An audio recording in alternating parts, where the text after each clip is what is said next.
Good morning, students. In today's lecture, we are going to discuss operators and expressions. It is very important to learn about operators. Without operators, it is not possible to perform any mathematical operation. All the mathematical operators which are used in mathematics are available to use in Python. You can use them as per your requirement and putting them in formula form, which is known as expression. So we'll study all the operators, precedence and associativity of operators, and then expressions. They are very simple and easy to learn. First of all, we'll study various types of operators. What is an operator? It is basically a symbol that tells the computer to perform certain mathematical or logical manipulations. Operators are used in programs to manipulate data and variables. Let's suppose I want to perform 2 plus 3, then this plus is known as operator. And 2 and 3 are called operands, on which operation is performed.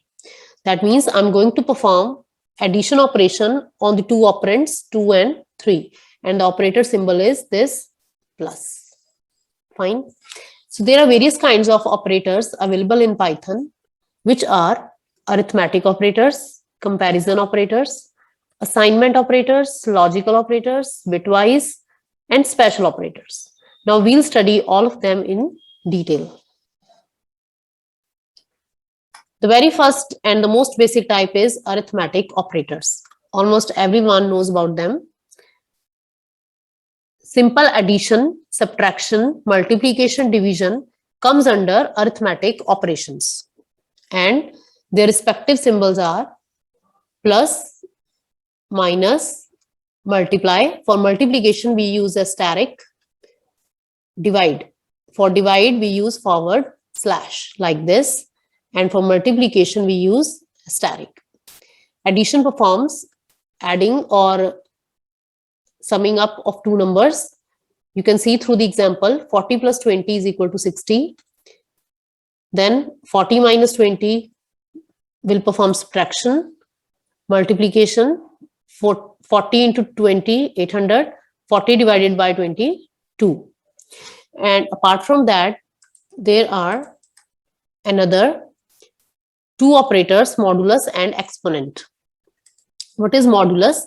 If I want to know the remainder of certain division, then I will use this modulus operator, and its symbol is this percent sign.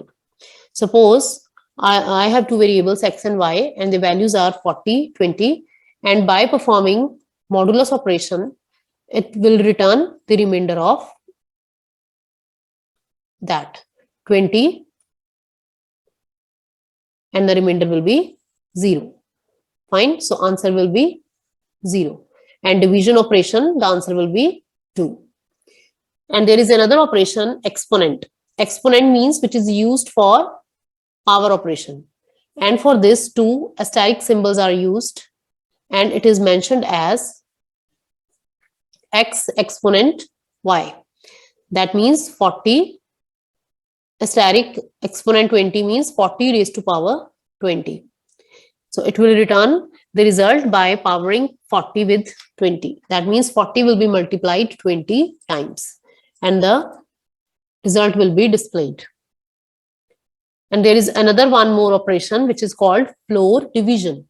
And for this, two forward slashes are used. X floor division y, and if x value is 7 and y's values is 2, then 7 floor division 2 will return 3. That means actual the result is 3.5, but it will return the floor value which is 3. So answer will be 3. Floor value means the value which is left side of the decimal point. Fine. There are two kinds of divisions, floor division and seal division. But here floor division is provided by Python, by which we get the number which is left to the decimal point. Next is how to do this in program. It's very simple. We have taken three variables, x, y, and z, where x and y are initialized to 10 and 20, and z is initialized to 0, which will store the result of the operation. So if I want to perform addition, then I'll write z is equal to x plus y, and the answer will be printed. Print addition is z, where z contains the answer 30. So 30 will be displayed. Then z is equal to x minus y. That means answer will be minus 10. In this operation, z is equal to x multiply y, answer will be 200. And here, division x divided by y, answer will be 0, because 10 divided by 20, result will be 0. Next is modulus operation, x mod y. That means 10 modulus 20, and the remainder will be 10, because the numerator is smaller than denominator. So numerator will be returned as an answer. Next is exponent, where x is 5 and y is 3. That means x exponent y 5 raised to power 3. The result will be written as 125. So let's see the output. Float division is also given. 10, float division 5, the answer will be 2, so 2 will be returned. So these are the respective answers for all the operations which we have performed so far. Fine. So this is all about arithmetic operators, which are very simple to understand.